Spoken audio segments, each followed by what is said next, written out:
Okay, hi, back again. So with the upstretch, I did miss on page 87 modifications. So you want to be able to move the gear bar peg out for the client. So you want to make sure that she can be, her shoulders are over the foot bar. And Erin was, so we weren't too worried about that. But if I had a client that was taller, I might need to lower the foot bar. I might have to gear the, peg this out or gear this out a little bit further, or even use a peg back here to help stop her in that range of motion to help control how far the carriage went out or the carriage came in. And then another variation would be a lighter weight would make it a lot more core. Pretty fun. She's like pretty good where we were. Good where we were. Okay. So now we're going to move into long stretch, and that's part of the long stretch series. And it's actually called long stretch. So remember, we were in down stretch, up stretch. Now we're in long stretch. So we're going to stay on the spring that we're on. We like the red and the blue. Could also be a red and a yellow. Still contraindicated for wrist and shoulder injury. And then to be noted, all preceding exercises should be mastered, including the kneeling series, the down stretch, the up stretch, the long stretch, and then arabesque as we see later. So she should pretty much, whoever your client is, they should be pretty good at the other exercises before they do this one, because it's a lot more challenging. The muscular focus is the same. We've got core, shoulder, scapular and trunk stabilization. The glutes and the hips are definitely involved. And she's going to get in, so I'm going to invite Erin to get back on the carriage. She's going to go hand, foot again. And this time she's going to bring her feet to the headrest. So her toes are going to come to the carriage. The ball of the foot is going to be in the crease and her heels are going to drop down. All right, thumbs are still with the fingers. Okay, you're going to go ahead and take yourself into a plank position. I'm holding the carriage here, so you want to bring your shoulders forward, Erin, so you're right over the foot bar. Good. How does that feel? Good. Good. How do you feel? Do you feel like you're in a good position here where you're in a nice alignment and it's not too scary? Yep. Okay, good. So Erin's just going to keep her heels low. She's going to keep her abs engaged. Now we can also serve this as well. The one thing that should be noted about this is we've added 6 inches to this exercise. So from the headrest to where her feet are with her heels down, we've kind of extended this out. And so it's a little bit harder, a little bit heavier. We're gonna get her moving. Okay, you ready? So I'm gonna let go. You're gonna go ahead and send the carriage away using your upper body only. Inhale as you go out. Good. And then exhale, just bring yourself back in. So you're just gonna come all the way in over that foot bar. Good. And then send yourself away. Inhale, take it out. Nice work. Good. Exhale to come home. So lifting through the shoulder blades, draw the shoulders down and back, abs stay up and in, maintain that Japanese bridge. Good, go again. Inhale on the way out, and exhale to come all the way home. Nice work, good. I've got you. Go ahead and bring your knees down, come in resting position. Good, all right, give those wrists a little bit of a rest. All right, so you approach the carriage, hand, foot, place the hands on the foot bar, shoulder width apart, feet are in the headrest, heels pressed down. So we brace the carriage. The body is in a push-up position at that Japanese bridge. It's a straight line. So that's pretty much the exercise. You're in a plank. You're moving the carriage back. You're moving the carriage home. You stay nice and strong. Inhale as we go out. Exhale to come on home. Watching the shoulder, the scapula, and squeezing in those glutes to stay nice and strong. And that's about 4 to 8 times. Sounds good, right? So we can still spot our client. We can still serve her forward and back if we're unsure about it. We're still monitoring. Things to monitor or to avoid would be dropping the pelvis, the shoulders returning beyond that 90 degrees, so making sure when she comes in that her shoulders are over that foot bar.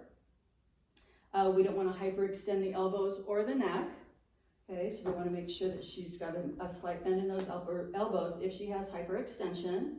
We want to make sure that she's strong through the core, that she's not dumping through that lumbar spine, and that her shoulders can support her. Again, pushing into the bar, not pulling it. And we're also looking for her wrist alignment, so she's making sure that her wrists are in line with her shoulders. Cueing on this one, do not pull on the bar, push only. Use your core to move the carriage in and out. Maintain alignment, move home like a man shooting out of a cannon with a long neck.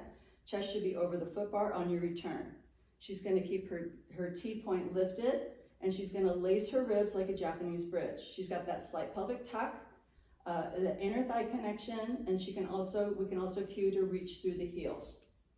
Serving was kind of important on this one. Now we've got modifications.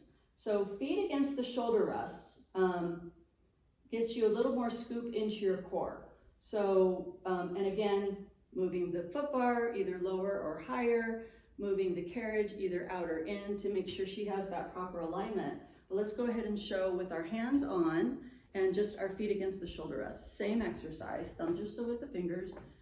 Feet are gonna be in dorsiflexion, so watch those toes, good. You're gonna go ahead and come up into that plank position. Beautiful, good. Hold the core nice and strong, neck is nice and long, good. Okay, and you're just gonna send the carriage away, big inhale, good. And exhale, shoot yourself forward, good, nice and strong. Good, inhale, take it out. Excellent, exhale, come all the way in. Keep those hips lifted, up and in, booty tucked. Nice work, good. One more if you got it. Inhale out, gorgeous. And exhale home, come all the way in, maintain that plank, you got this. Bring your carriage all the way in, nice, I got you. Go ahead and bring those knees back down. Good. Okay, so that makes it easier because her feet are a little bit closer in. It's not as challenging being that far apart. Let's see. Oh, a variation would be single leg. Try it. Okay, so we'll go single legs. Shoulders are going to stay plugged in.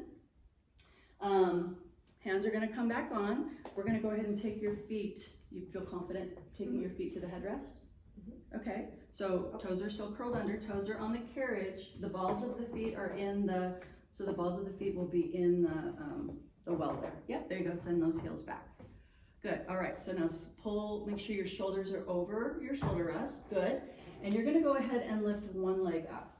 Yep, maybe not, there you go, and send the carriage away, inhale out. Good, exhale home, good, got it? All the way, good, bring that foot down. Good, switch feet, nice, hold nice and strong, watching for that pelvic stability. She sends the carriage away. Good, now bring the carriage all the way home, shoulders over that foot bar. Nice work, and then bring that foot down. Good, come down to your knees for me. Good, okay. A lighter weight would definitely increase the difficulty of this. We're not doing that. And toes on top of the shoulder rest, kind of like a calf raise where she's pushing through the toes, ankle flexion, flexing at the ankle. So she pushes with the toes out and then pulls back in. Want to try it? Let's do it. Okay. Yeah, I know you can. Okay, so I'm gonna hold you in, I've got you, we're spotting. So go ahead and come up, yep, you're gonna bring one foot on top, bring yourself up, good. Bring the other foot on top, excellent. Hold your plank position, okay? Keep your shoulders over your foot bar. The only thing I want you to try and do here is point through the toe and flex at the ankle. Yep, point through the toe, yeah, flex at the ankle. One more.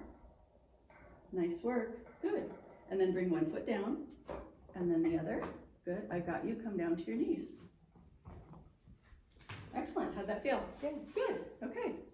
So now we're just gonna go into elephant. We're going for it. Okay, so elephant is still the same springs. You're on a red and yellow or a red and a blue. We're gonna keep our foot bar the same. It's either in a medium position or low. We have enough space for this. The muscular focus stays the same. Core, shoulders, scapula, trunk stabilization, glutes and hips. Yeah, there we go. Okay, so this time, it's a little bit stretchy, but it's definitely a core-based exercise. So I've already got Erin on the carriage, so we're gonna leave her here. Otherwise, she could get up hand, foot again. But I'm gonna have Erin hold onto the foot bar and then come to standing with her feet flat. Beautiful, take your heels back towards your shoulder rest, I've got it. And they're gonna stay flat. So you're gonna be heavy in the heel and light through the toes, okay? So you're gonna channel your inner yogi downward dog situation. Good. So if she's in a neutral spine like this, we're gonna get a little bit more transverse abdominis here, right? So she's just gonna kind of stay relaxed through the head, stay in this type of position where she's in a little more neutral spine, flat back. Now, Erin's gonna go ahead and send the carriage away with her heels. She's light through the toes. And then use her ha breath to pull in. Good. Do you feel your core on that? Yes. Excellent. Okay, so try a couple more. So you're gonna inhale as you take it out. Nice. And then exhale, lift from that middle, lift from the low abs, and pull back in. Good. How's that feel? Good. We'll do a couple more. So she's pretty light in the wrist. So we might want to monitor that. She could actually take her wrist a little bit more forward to have a little less crease in her wrist, to take the weight out of her shoulders. Good. And then draw those shoulders down. There you go. How's that feel? A little bit better? Yeah, that is better. Yeah, that's better. Yeah, so you just kind of want to stay out of that. And then try it again. So as you heavy in the heel. Good. And then just hover the breath. You don't have to go very far. And just really lift from that, that transverse abdominis. Good. How's that feeling? Good. Okay. So then we can also get into this a little bit more from the belly or middle of the core, right? So we want to push more towards the T-point or the sternum. So she's going to come in just a little bit forward and then lift from the middle. So you're going to be a little more rounded through here. Yes, there you go. Feel that? Yes. So that should be a lot more rectus abdominis here. Okay. So same thing, heavy in the heel, light through the toes, pushing the carriage away. Inhale as you take it out. Yep. And then just exhale, lift from that middle. Yes. Good. And then take it out. Yes, and then lift more through that middle. Good. How does that feel? Good. Where do you feel it more? Through the rectus abdominis? Right up Yep. here. Right in the six pack. I love it. Good. All right. So go ahead and come on down. Let's make sure we've hit everything. So we've got the flat feet against the shoulder rest. Toes are lifted. We've braced our carriage. Her body is folded in half. Her pelvis is tucked. Her core and thoracic are scooped like a candy cane. Right? And then we draw the nose towards the knees, move the carriage, shift the hips back over the heels. Inhale, using the core and the hips, press the carriage out only as far as flexibility allow. She had pretty good flexibility. I thought she did well with that. And then she did not lift her heels, right? She stayed heavy there. Exhale to return the carriage home by drawing the core in and up. So that's kind of a nice, it's a nice core exercise, right? Kind of at the end of that series to find that little extra lift in the abs, and she definitely felt her core. 6 to 12 is good. So what we're monitoring is still the hyperextension of the elbows or the knees. She did not lose her low back support. We returned with the arms instead of the core. Actually, she did return with her core and not her arms, which was good. Her heels did not lift, and her wrist alignment was good. Let's see, cueing, return through the core with control. Shorten the legs into the hips. That's a good one. So when we're talking about shortening the legs into the hips, it's almost like you want to feel like you're lifting that femur, lifting that hip into the socket. Kind of a nice way to think of pulling that in instead of that rounding and lifting from the hip, lifting and pulling in to that hip socket. Would have been a nice one to say, huh? Yeah. Draw the pubic bone up. So draw pubic bone into the lifted lumbar or T-point, okay, depending on the focus or return. That candy cane thoracic scoop. So we did that rounding with that candy cane scoop. And then slight heel sway out and press the heels into the mat on return. So if she was really tight in the hamstring, she could turn her feet out a little bit, and that would help with that. Modification would be that slight turnout for a short hamstring.